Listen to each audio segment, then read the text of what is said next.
All right, so we're back and kicking off the new year. Yeah, with 2025. 2025 with yeah. a London Derby. London Derby. And I think this is one that could be really, really interesting. To be a good one.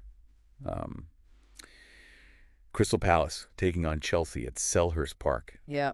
We've got a lot to unpack here. Great piece here that breaks down this matchup. And I think our mission today is to sort of uncover some of those hidden layers. Yeah. You know, that might even surprise, like the most seasoned Premier League fan. Right. You know, we're talking tactical nuances. We're talking player matchups. And of course, those historical trends that always make things just a little bit more spicy. Oh, yeah, for sure. I think what's really fascinating about this fixture is that clash of narratives that we're going to see play out. Yeah. You know, you've got Crystal Palace, you know, they're riding this wave of good form. Yeah. And they're looking to finally break this Chelsea curse that's been hanging over them. And then on the flip side, you've got Chelsea, you know, a squad that's really struggling to find their rhythm. Yeah.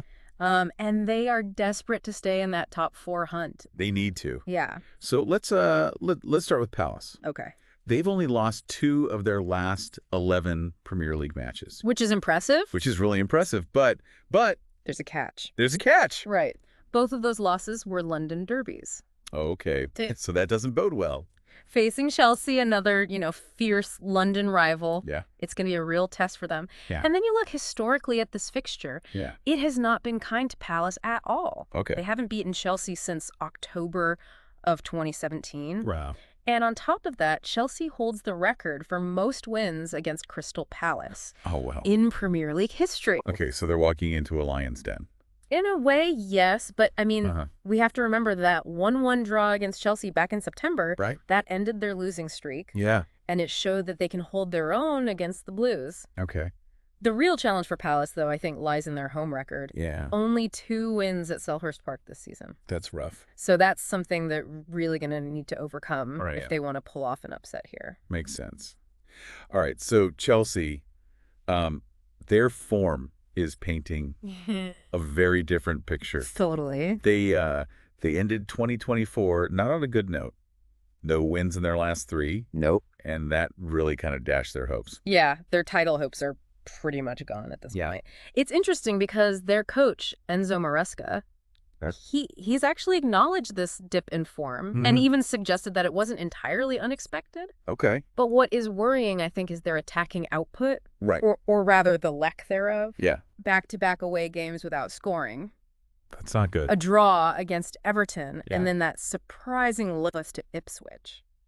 Wait, Ipswich? The Ipswich? Yeah. That hasn't lost at home in like 2 decades. That's 2 decades, yeah. Wow.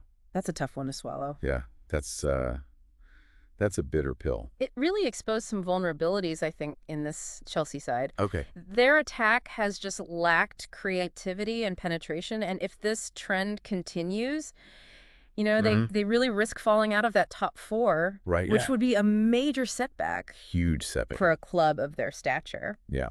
To put it in perspective, the last time they went 3 consecutive away games without a goal was back in 2019. Wow. Under Maurizio Sarri. All right, so high stakes. Very high stakes. So who are the players we should be watching? What? That could really, you know... Swing this match. Swing the match. Yeah, I think for Crystal Palace, keep an eye on Ismaïla Sarr.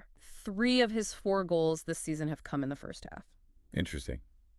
So he likes to start fast. Started early. However, his only goal at home this season came during that heavy defeat against Arsenal. Okay. So it'll be really interesting to see how he performs at Selhurst Park. Under pressure. Under that pressure. Yeah. All right. So what about for Chelsea? For Chelsea, I think Nicolas Jackson could be a key figure. He might actually return to the starting lineup after being benched recently. Okay. And interestingly enough, he actually did score against Palace in their last encounter. And to add to that, 7 of his 9 goals this season have also been scored in the first half.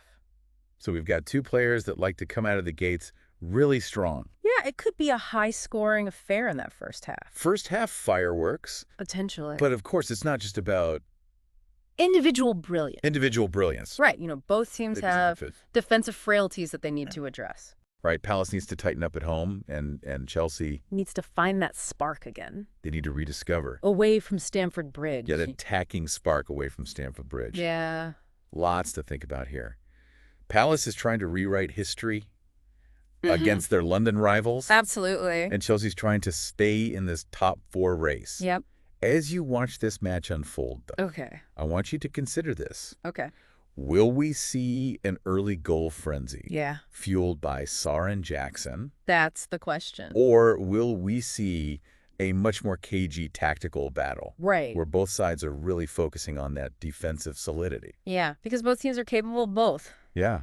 It's going to be really interesting to see what approach they take. I think this London Derby is going to have a really fascinating clash of styles and auditions. For sure. Should be fun. Looking forward to it. All right. We'll be back next week with another deep dive. Sounds good. See ya.